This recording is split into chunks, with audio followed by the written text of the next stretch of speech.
Listen up, folks. Time could be running out to lock in a historic yield at Public.com. As of September 23rd, 2024, you can lock in a 6% or higher yield with a bond account. But here's the thing. The Federal Reserve just announced a big rate cut, and the plan is for more rate cuts this year and in 2025 as well. That's good news if you're looking to buy a home, but it might not be so good for the interest you earn on your cash. So, if you want to lock in a 6% or higher yield with a diversified portfolio of high yield and investment-grade bonds, you might want to act fast.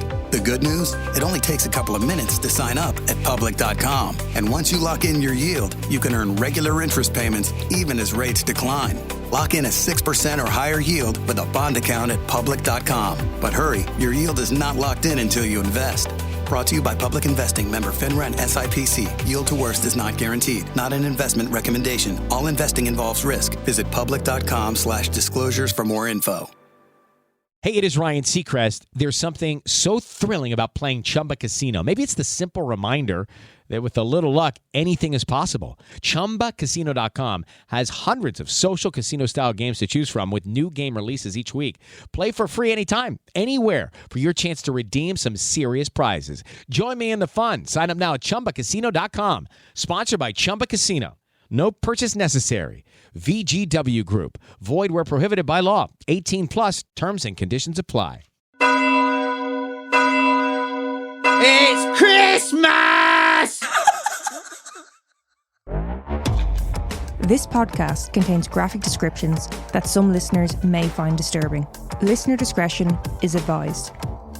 Now, with that being said, welcome to the Mortal Musings podcast. Right, let's do this.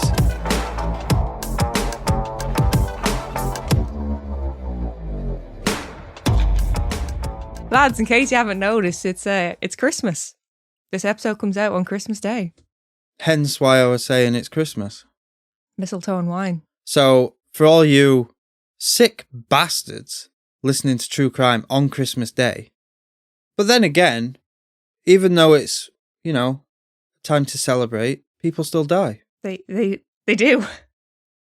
No, see, you say that, People do die on Christmas Day. You've got to think about all the people on Christmas, because Christmas Day, you immediately go, oh, you spend time with your family. No. Not everyone. First off. I don't. And second, even if you are spending time with your family, yeah, you're still in the kitchen, fucking cooking dinner. You might want a little bit of true crime to listen to as you do so. Or you're spending the entire day with your family and you need to just fuck off for a few minutes and have a moment to yourself. We all feel it. We're all sick of it. No, I love Christmas though. I really enjoy the tradition. Fucking hate it. Yeah, but you only do that because you're scabby. It's not about being scabby. I see, we've had this discussion many a time. Your reason for not liking Christmas is? The roads are fucked with traffic. No, okay. Yeah, fair enough. I understand the busy thing. But the number one thing you always say is, it's so fucking stupid. You're spending all this money. It's not about family and stuff like that. It's siblings trying to outshine by who got the best gift for mummy and daddy. Yeah, but that's not my It's experience. just a competition of who can skin who first. But I think you need to look within yourself as to why you're doing that. Like I don't feel the need to do that. If you, me and you put a cap on our spending this year because we were like, we don't have a lot of money to spare. We still want to get each other something, but let's not go crazy.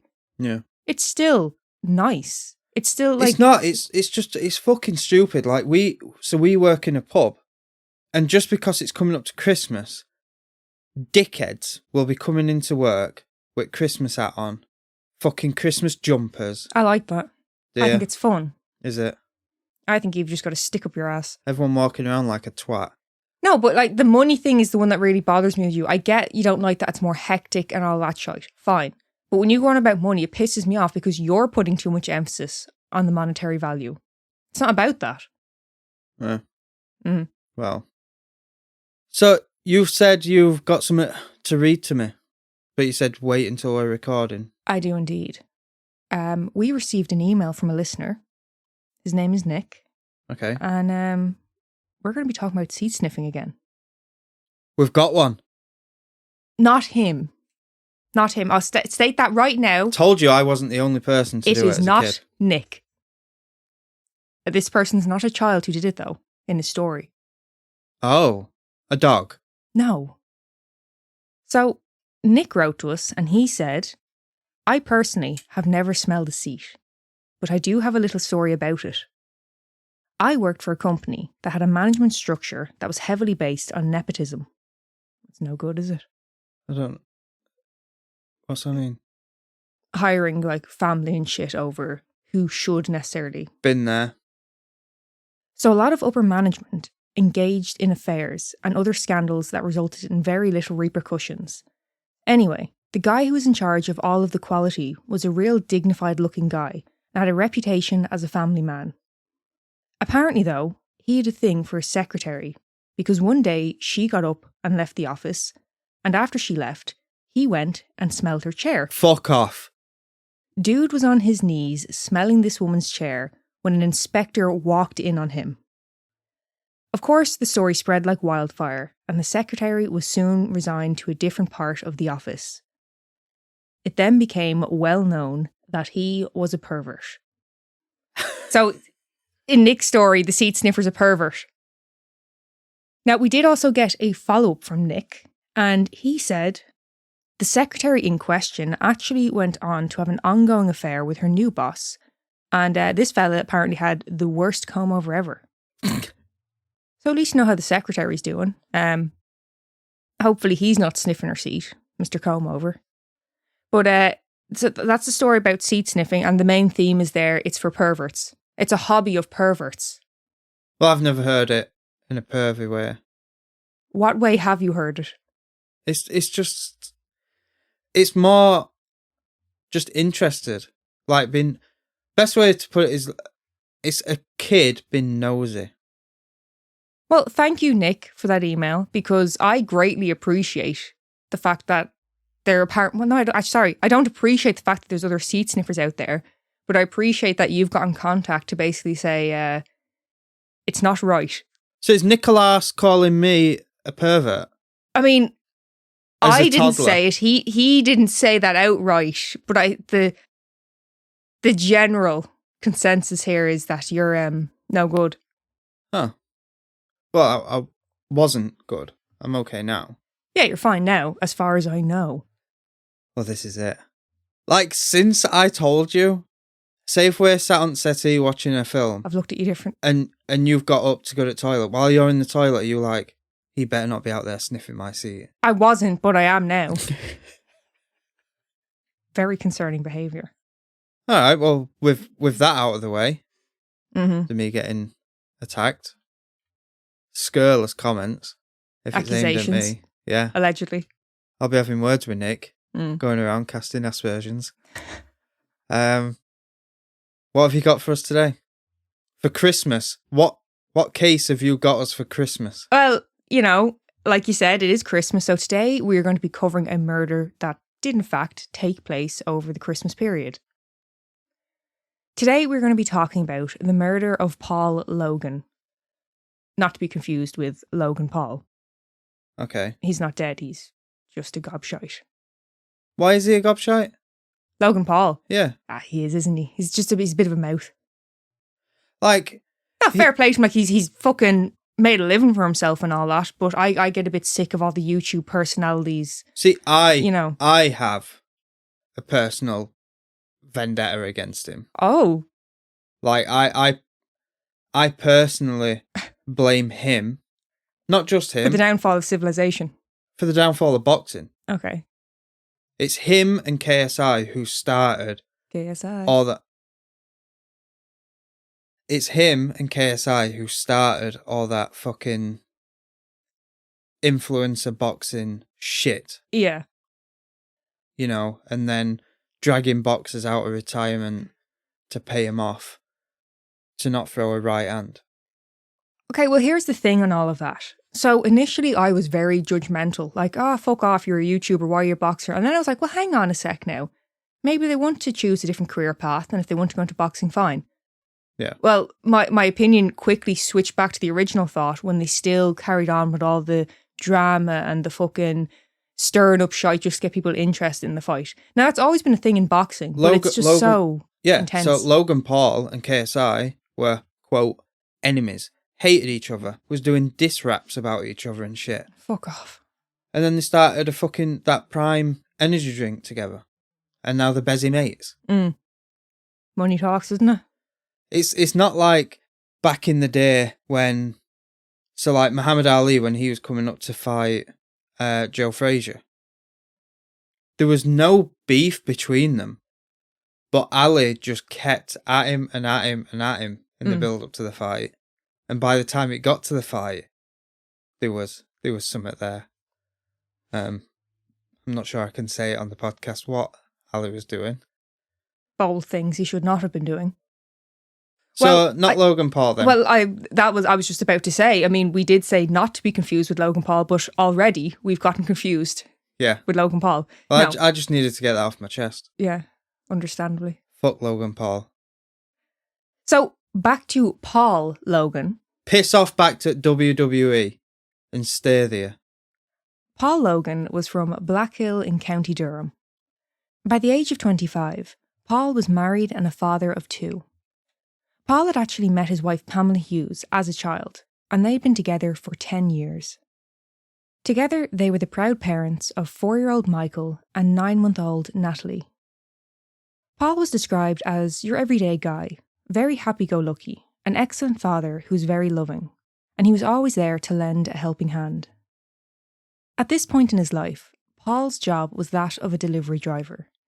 He'd been working this position for the last 2 years at a Chinese takeaway in Shotley Bridge called Golden Flower. Nothing wrong with that. Been a delivery driver. Oh, you've done it for years. Well, you can live off tips. I've never done it for a takeaway, but when I've spoken to people who have, they've said the tips is always more than the wage. I'd say it's a lot worse now. And it's usually free food. Like, you don't tend to have as much cash to throw someone a few quid. Now, where we order from, they have the option to tip online, so I always throw them a few quid. Yeah. But, I mean, in terms of cash, you don't really have it on you, do you? On the 23rd of December, while working his delivery job, an order was placed at the Golden Flower at about 9:30 p.m. It was for delivery to Blue House Farm. Not entirely sure of the location of the property, the woman working in the takeaway told the customer that she would get the delivery driver to call them back for directions.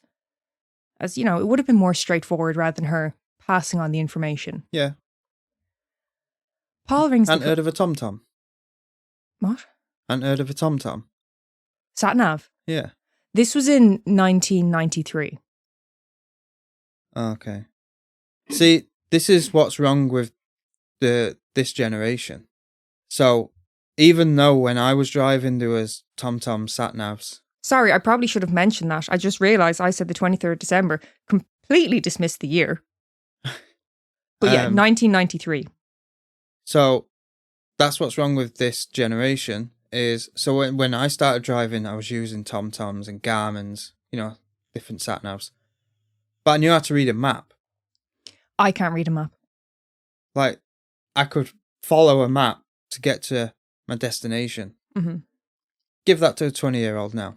I have to be honest with you, if it was me, I'd be lost within 5 minutes. Take Google Maps off him and give him a book. Yeah. A proper atlas. Give him an atlas. Well, you may be taking the piss giving them an atlas. So Paul rings the customer and they confirm directions to the address.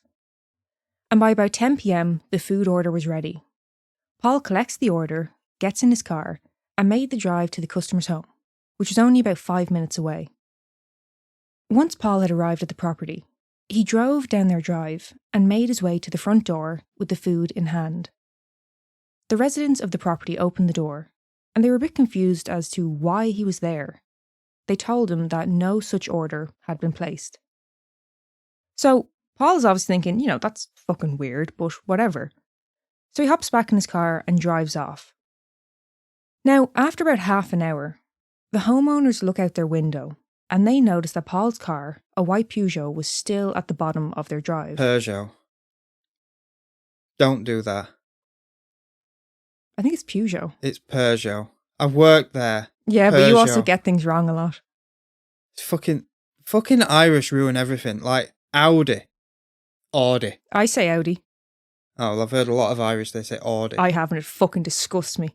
But it's Peugeot.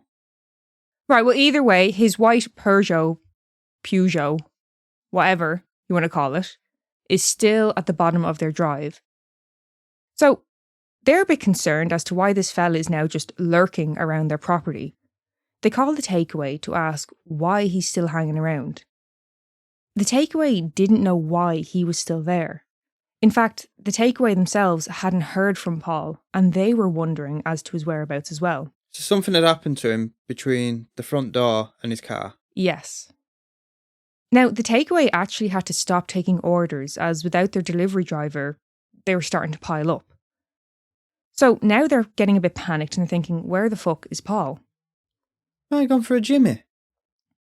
For over half an hour. Well, and got lost. It happened to your one on that trail. She went for a piss and got lost. How long was she gone? More than half hour. Yeah, but this is only 5 minutes away from where he works. Well, with the icy conditions, there might have been a storm. He couldn't see which direction he was going in. No, that's not what happened. We'll stop it there. That's not, he didn't go for, I mean, he might have done, actually, now that you say it. But it's not a happy ending here. Okay. The owner of the Golden Flower Takeaway phoned Pam, and they ask if she had heard from him. She tells him that she hasn't, and they decide to call his parents. His parents hadn't heard from him either, and they decide to drive to the takeaway and from there head to Blue House Farm. When they get there, the owners of the farm inform them that they have already called the police. They see that Paul's car is still parked at the entrance to the property, with the lights still on and the doors left open. It's not the most reassuring setting. This is when they begin to search the farmland. And bear in mind, it's late December, it's been snowing, it's absolutely fucking freezing. Yeah. They search through the area in the pitch black, and in the early hours of Christmas Eve, at about 2:15 a.m, 50 yards from his car, Paul's body was found laid in the snow. He'd been beaten to death with severe injuries to his head caused by blunt force trauma. Fucking hell. Yeah. It's a fucking hideous thing for any family to go through, but made worse by the fact that this took place at Christmas. Yeah. With a young child sat at home waiting for his father, and although she would have been too young to remember, it was his daughter Natalie's first Christmas, something that the family were obviously looking forward to. So they want to be taking a hard look at them in that house? Because it was between the front door and the car. I mean, it does look very sus, but I mean, the homeowners, they were very like, what the fuck's going on? Do you know what I mean? They called the police themselves to say, here, look it, some fella's lurking around our drive. So, yeah, I mean, incredibly difficult time for his family. You know, like I said, it was his daughter's first Christmas. No doubt they're planning on making memories they would have for the rest of their lives. Yeah. But even with the pain that they were going through, Paul's family were still set on giving the kids a good Christmas. Paul's sister Dawn said of that year, quote, "When I look back, I don't know how we done it, but we did it." I wonder was it one of those things where, you know, because it was literally on Christmas Eve when they found out that he had been murdered. You know, he'd gone missing a few hours previous, and then you find out he's gone, he's dead. I wonder was it kind of, you know, they didn't really have time to process and just went into autopilot of, right, okay, well, we'll get the dinner going, we'll do the presents, we'll carry on with how we were going to. I don't know, like, see, that's something else about Christmas. Like, oh, it makes it even worse because it's Christmas. Well, no, it doesn't make it worse. Whether someone's killed on 8th of June or someone's killed on Christmas Day, it's still a life being took. Oh, no, of course. But I think if you're someone who does celebrate Christmas, you know, for a lot of people, it's getting together with your family. You know, and at that point in his life, he was 25 years old. He was already married. He had 2 kids. He was like right in the fucking like daddy zone of like kids, presents, you know, the whole fucking bit. Yeah. You know? I mean, I know you don't like Christmas, Neil, but some of us do. Paul was laid to rest in Black Hill Cemetery, where his daughter now visits every Christmas Eve. So, Neil, What's the crack here? Who did this and why? I mean, you're sus of the owners of the property, from the sounds of it. All right. From the information I've got. Which is fuck all. So it's someone who doesn't give a shit, but it's coming up to Christmas. Heartless bastard, yeah. I think... Right, let me get my detective brain on. Let me put my detective hat on. Uh-huh. Because I'm quite the detective. He's got food, so homeless person attacked him to take the food. Homeless person won't give a shit about Christmas because they're homeless. They're living on the street. Well, I'll say fair play to you because I've given you fuck all information so far and you're still trying to make a guess. Yeah. Right, we'll talk about what we do know of the case. So, no money had been taken from his car or his body. So, not likely it was a robbery. The murder weapon was never found. Was the food? They didn't say. Because it wasn't there. Well, okay, Neil's on to something now. Homeless person took it. But this is the thing, they didn't say it was like left sat in the car or they found it thrown on the ground or anything like that. You're on to something. I am. This is Esther, host of the true crime podcast Once Upon a Crime. Join us in December for our gripping 2-part series as we delve deep into the life and career of American musical producer and entrepreneur Sean Diddy Combs. In September 2024, Diddy was arrested on shocking charges of racketeering, sex trafficking by force, and transportation for purposes of prostitution. Devastating accusations that have sent ripples through the entertainment industry. As new accusers come forward daily with harrowing tales of assault and exploitation, we're left asking one pressing question. Why did he do it? In these eye-opening episodes, we'll explore Diddy's early life and career to uncover the hidden factors that may have contributed to his alleged criminal behavior. How did a man who epitomized success, wealth, fame, and accolades fall from grace into scandal and disgrace? You'll learn how the bombshell allegations against him surfaced and the troubling signs that hinted at an underlying need for control and dominance in both his personal and professional relationships. We'll dissect the cracks in his polished persona and reveal how they eventually led to a narrative far darker than anyone could have imagined. Stay tuned for intriguing insights, expert commentary, and analysis that will leave you questioning everything you thought you knew about the man behind the music. If you'd like deeper insights into more true crime stories that make the headlines, listen to Once Upon a Crime on your favorite podcast app. We drop a new episode every Monday, so you'll never run out of true crime stories.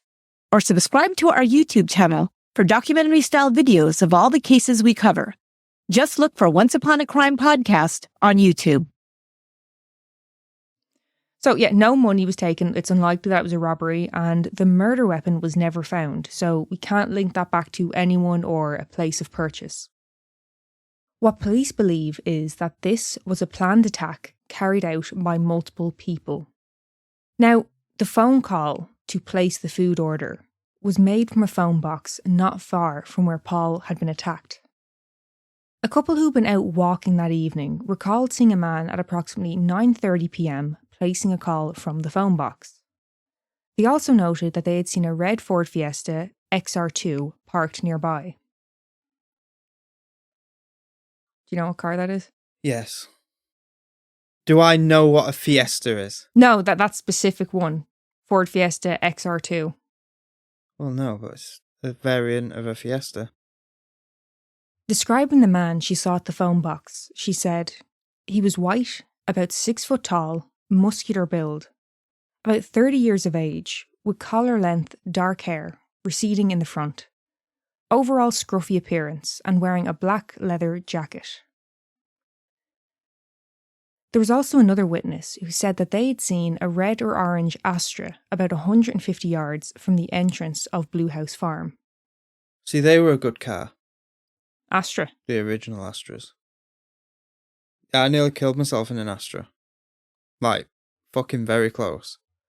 So it's when I worked at this other dealership and someone had Part X'd their car for a brand new car. Mm-hmm. And the car they Part X'd was an Astra Nürburgring edition. Okay. So to look at it, it just looks like an Astra. But the engine in it had got that much torque in it I can't remember how much torque, but it was front wheel drive. There was far too much torque for a front wheel drive car. Mm. But I'd never driven one. And you'd leave the dealership and you'd immediately be on a roundabout. And then if you took the third exit, you'd be on a dual carriageway, like a highway, Mm-hmm. For our American listeners. And I'd always, I'd been in a Golf GTI and, Focus ST, and I'd boot it around the roundabout, sometimes having the back end out a bit, and then I'd go onto the dual carriageway.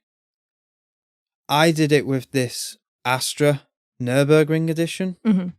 and when I was coming off the roundabout and I booted it, it took off like a fucking rocket. Yeah, I can see that coming. But there was no steering. I could not steer it because Yeah. there was too much fucking power. And I nearly went straight off the fucking road. Oh, Yeah. this is your story. Like, I think I had to change myself when I got back to the dealership and have the valeters Number 1, number 2, or both? shit myself. Something else of note. The residents of Blue House Farm noted that they were fairly sure that they had left their gate open that night. But when others had arrived to look for Paul, the gate was shut. Oh. It's thought that once Paul had entered the property, whoever was there waiting for him shut the gate behind him, so that as he approached the gate on his way out, he would have to exit the car to open the gate, thus giving them an opportunity to ambush him. Wouldn't the people in the house have heard? They think it's multiple people. Mm-hmm. So one, wouldn't they have heard the gate close? Two, wouldn't they have heard several people beating a man to death? Well, they took him 50 yards away, so not far, obviously, but a bit into a field. And as far as like where the car was located, the house, it was down a drive, so it's not like right outside their front door. Over the course, you're really having out for the owners of this property. You're very sus of them, aren't you? Over the course of the investigation, the police have interviewed 2,271 people. They've taken 903 statements and followed up on 1,796 lines of inquiry. Although there is no known motive, the police have said that they did find multiple people who held grudges against Paul. And after Paul's death, his gravestone was defaced. We also know that in the weeks before Paul's death, his car had been vandalised on 3 separate occasions. Ah, so he's pissed someone off. Well, on one of the times that his car was vandalised, the words "no legs" were scratched into the roof of his car.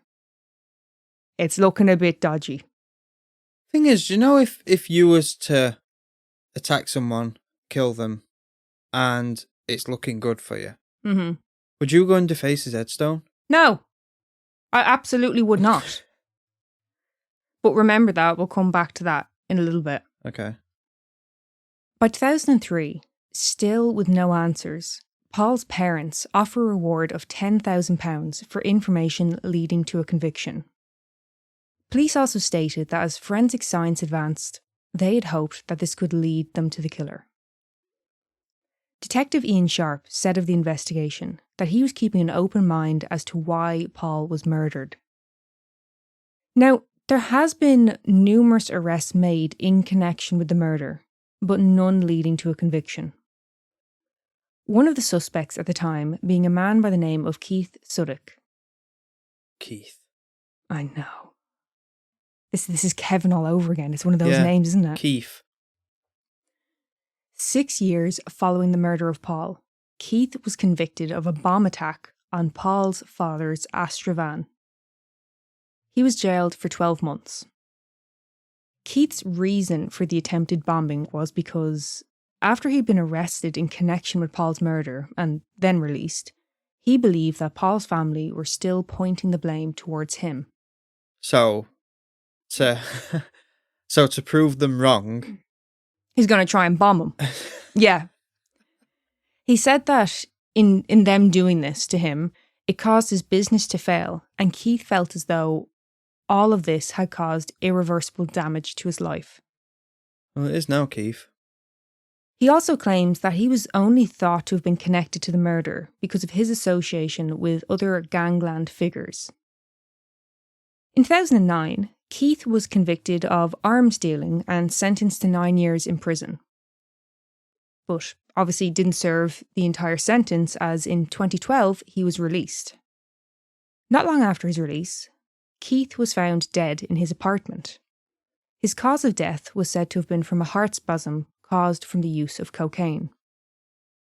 Inside his apartment, a white powder was found with a rolled up £10 note, accompanied by 2 bottles of Lambrini. Brini. The old Brini! Bit of Brini. Right, any British female listener who is, like, I'm 35, so in the 30s, 100% they'll have drank Lambrini. That is, so you know how lads would go out and they'd buy a 3-litre bottle of White Lightning cider for like 95 pence. Mm-hmm. Birds would get Lambrini. Birds, no less. They'd class it as a bottle of wine and sit there. Classic. But drink it out the bottle. No, see, it was class all the way with me when I was younger. Can of cider. Do you know what I mean? No, I didn't get cans. No, I can't. Like, I mean, class it up a little bit, Neil, will you? For You'd fuck's get a sake. 3-litre bottle. It'd always be a blue bottle. Mm. Like the one I had was White Lightning. You may as well have been drinking actual piss. Yeah. Yeah. Yeah. But anyway, he had 2 bottles of the old Brainy So there. so he had a bird round. Well, Because geezers didn't drink that. This is the thing. So they said of the scene, it didn't look like he had purposely overdosed or anything like that. It looked like he was having a good time, so to speak. A party. Yeah, he liked to party, and it was an accidental overdose. I hadn't kind seen of thing. Lambrini for Well, years. heart spasm. I mean, I've never had it. I No, don't I even know think- if it's sold over here. Don't know. But I mean, you have told me many times it is a staple of British culture. Telling you, definitely any females from Britain in the 30s, Females. tell Megan what Lambrini is like. Have you had it yourself? Yeah. No, Oh, I don't think so. you must have at some point had like a fucking swig of it at least. I don't know. Right. Well, you know, I don't think it's sold over here, but next time I'm in the UK, I'll get a bottle of it and give it a go. Well, we're going to London again I feel- in June. Will I feel dead classy from drinking it? Will I? No. You need to get. Can I have a twisty straw? Hang on. and The 30-year-old female British listeners are going to love this. Right. When we go to London Mhm. in June, Yeah. before you drink Lambrini, you need to get a Berghaus jacket Oh. I'm not made of money. and then what do they wear bottom half? Like Leggings. leggings, Love a pair of leggings. Ugg boots, Love Ugg boots. um, Got half this. big hoop earrings. I don't have hoop earrings. But when you're doing your makeup, Yeah. when you're putting your foundation on, Yeah. Cover your lips and everything. smother your lips with it. Yes. Yeah. Yeah. I can't remember what you do with your eyes. Big black circles of eyeliner. Yeah. I remember back in the day. I remember the look. That was the style. Yeah. So that's how you've got to. Oh, sovereign rings on your fingers. No, I draw the line there. One too far. Yeah. You've got to have Pandora bracelet. No, never had any of that. What would they wear around the neck? I can't remember. Choker? Oh no, I know what they'd have around the neck. Huh? I can't remember what it was called, but our listeners will know. Mm. But it was a little gold thing, and it was a clown. What? Yeah, it was like a necklace pendant, but the pendant was like a clown figure in gold, and it'd have like little gems on it. So any of our British listeners who are, in and around their 30s, please let us know. Have we missed anything out? Or is Neil right on the money here? Can I just say as well, we're doing a lot of yapping this episode. Like we're Yeah, sorry. we're straying a bit here. I feel like, our regular listeners are going to enjoy it because, they enjoy just acting the bollocks and shite. Anyone new who's just happened upon this episode, like, what is this fucking... They're not listening at this stage. They're already gone. They're not listening to this shit. If you are still here, go and listen to one of our other ones. It's Christmas, lads. You know what I mean?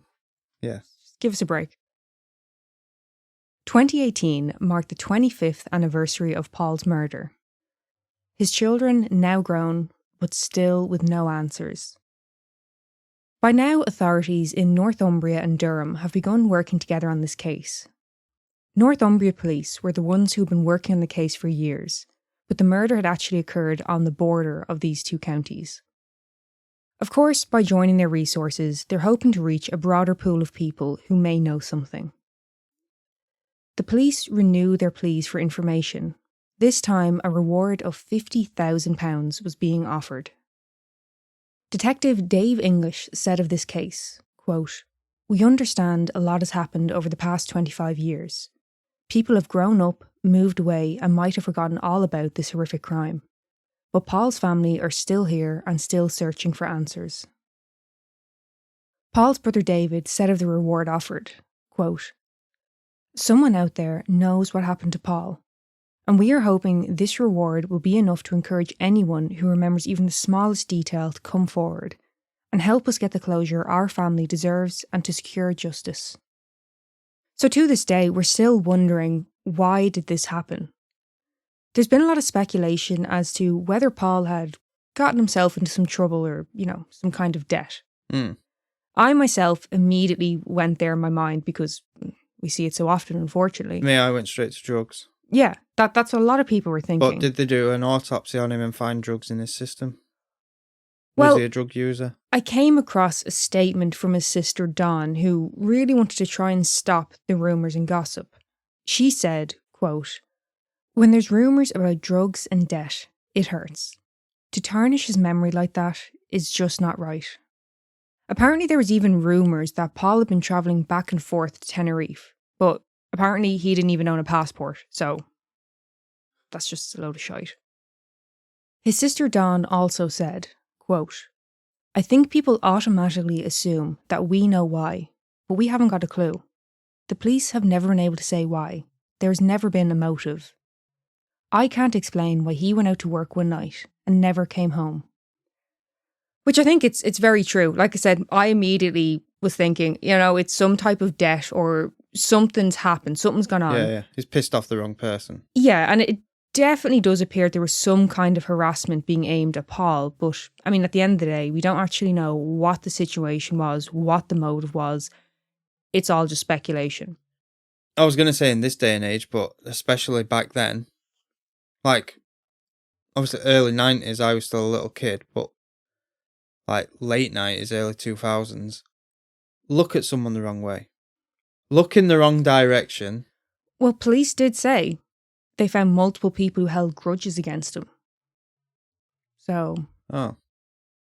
Okay. But it's very severe to set up to get him to, the hoax call to get him out into an isolated area and murder him.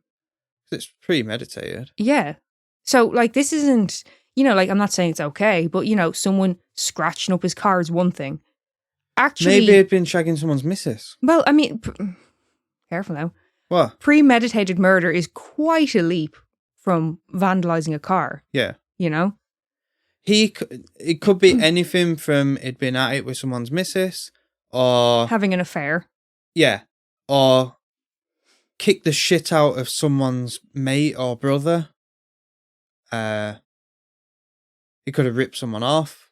There's loads of... Yeah, exactly. Again, this is all speculation, but you do wonder, what were the grudges about?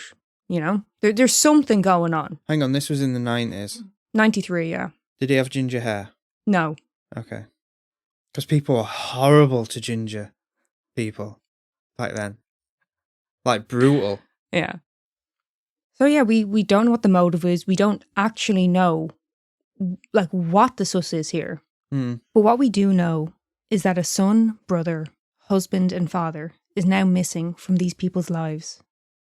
Now 3 decades on, his murder still remains a mystery.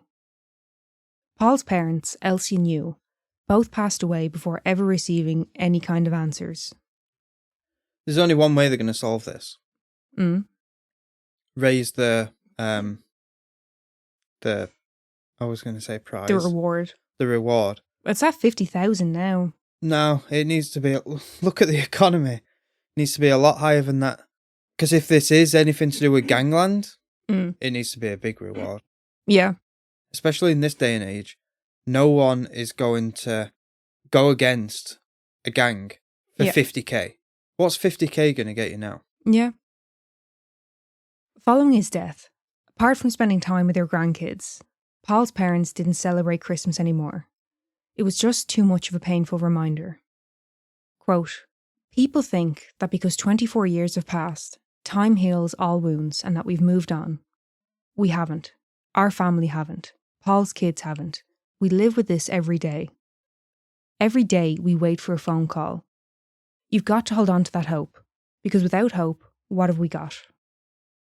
And that is the unsolved murder of Paul Logan. I understand some of you guys, and Neil, find it frustrating when a case is unsolved. You know, I get it. You'd like to have a conclusion. But if anything, I do think that's all the more reason to talk about it and make sure this case is still getting the attention it deserves, and hopefully the family can have some form of closure. Yeah, like in the other unsolved one we did, that was just me being selfish because I wanted to know. I get it, yeah. No, I do. It is nice to be able to kind of wrap it up. It's done. We know all the fucking sus, but yeah, you know. But you know, like at the beginning of the episode, I was saying, "Oh, true crime at Christmas." But if you think about it, that's what Christmas is. It is true crime. Jesus was killed. No. Yes. No, that's Easter. What? You're thinking about when Jesus rose. He has risen. That's not Christmas. No, he was killed. Explain yourself. Like I'm not big into religion, but he was put on a cross, weren't he? He was like nailed to a fucking cross. At Christmas. Yeah. No. You explain yourself. Have I been lied to my whole life? You haven't been lied to, you're just remembering it wrong. Unless your parents are seriously misinformed.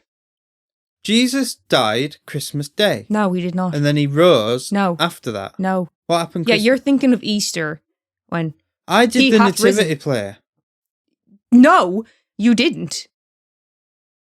When I was in 6. England, no, you told me about this nativity play. In England, you don't even do like the story of it. You guys decide to like add loads of stuff in and have it more fun for kids. Something that kids can get more into. Yeah. Yeah. But it's still the same story. No, it's not. You just add a couple of characters. Like, no, but it's completely, from what you've told me, you may as well not do a nativity. You may as well just do something else because it's so different from the story. Like when I was 6, I was one of the shadows. I don't know what that means.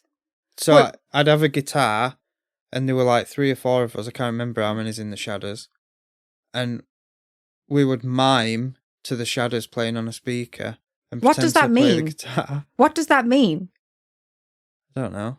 I don't understand this. Right, so when I was growing up, nativity plays were nativity plays. You strictly followed the story. Before that, I was a pig. Okay. Like I said, for me growing up in Ireland, you strictly followed the story. Now, I don't have an issue if they're making it more palatable for kids. And like, let's say the 3 wise men, yeah? Yeah. Say they weren't wise men. Let's say you had like a fucking postman, a fucking baker. We had a jolly postman. Yeah, okay. So postman, baker, and name another fucking butcher, yeah? So let's say instead of wise men, you had those like just job titles. Yeah. And had fun with the characters. I wouldn't mind that so much. But what the fuck are you on about the shadows? What's that got to do with it?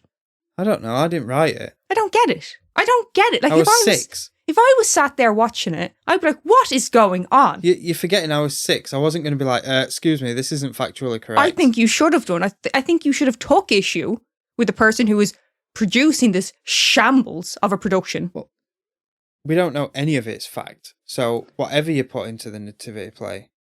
But what I'm getting at is, why don't you just do a different play? Or at least if you want to use the nativity scene, Yeah. why don't you just work around what's there. This would still do no room in.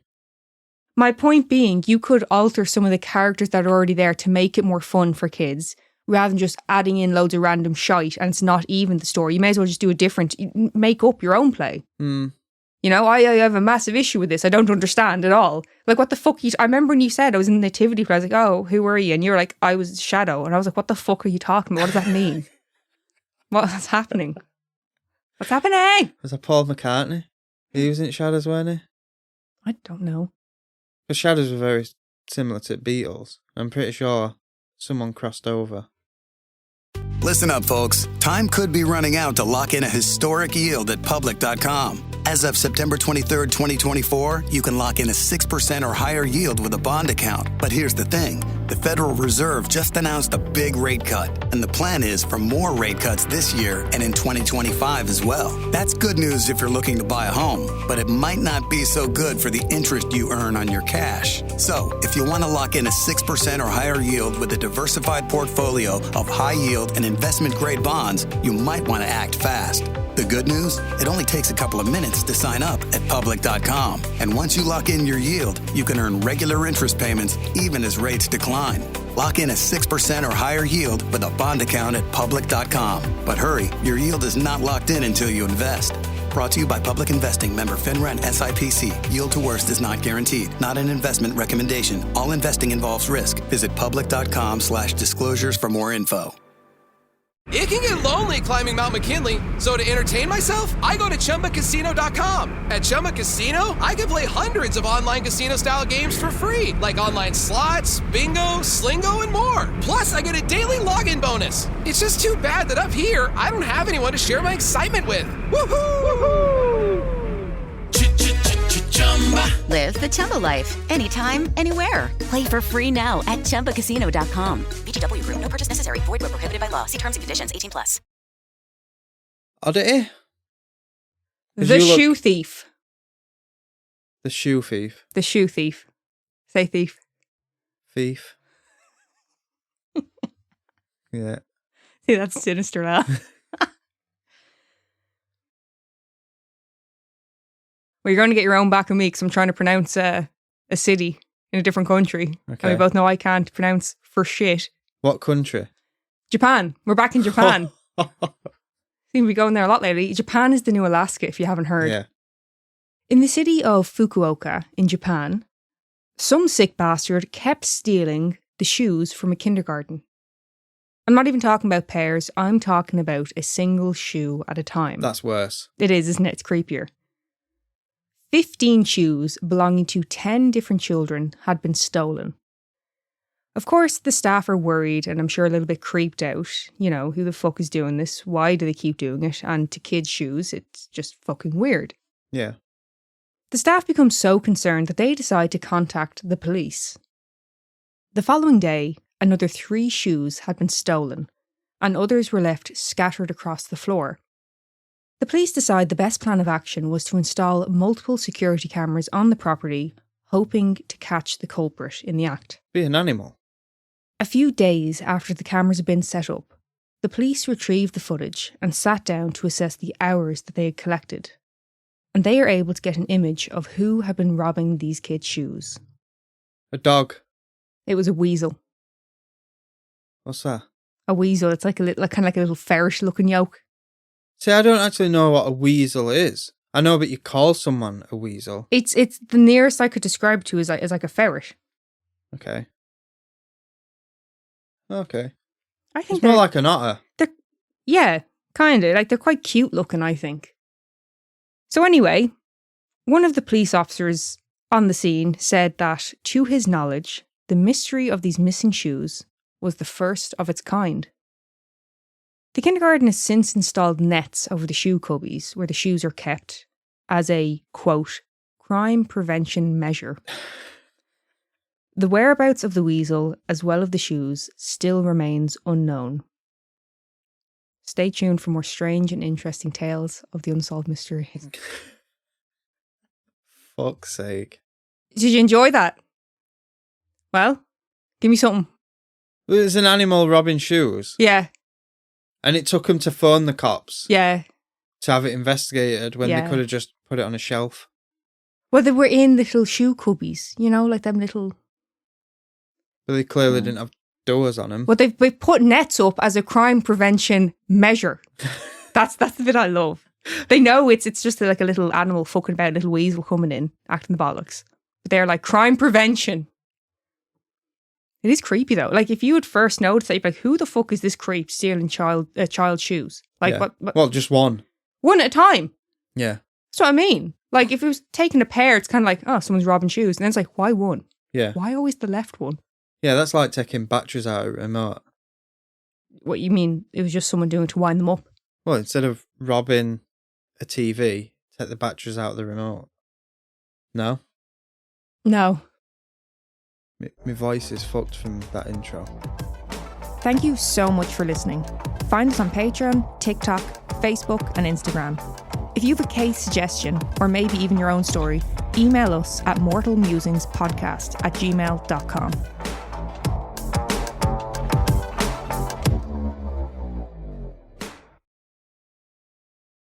Listen up, folks. Time could be running out to lock in a historic yield at Public.com. As of September 23rd, 2024, you can lock in a 6% or higher yield with a bond account. But here's the thing. The Federal Reserve just announced a big rate cut, and the plan is for more rate cuts this year and in 2025 as well. That's good news if you're looking to buy a home, but it might not be so good for the interest you earn on your cash. So, if you want to lock in a 6% or higher yield with a diversified portfolio of high yield and investment-grade bonds, you might want to act fast. The good news? It only takes a couple of minutes to sign up at Public.com. And once you lock in your yield, you can earn regular interest payments even as rates decline. Lock in a 6% or higher yield with a bond account at Public.com. But hurry, your yield is not locked in until you invest. Brought to you by Public Investing, member FINRA and SIPC. Yield to worst is not guaranteed. Not an investment recommendation. All investing involves risk. Visit Public.com/disclosures for more info.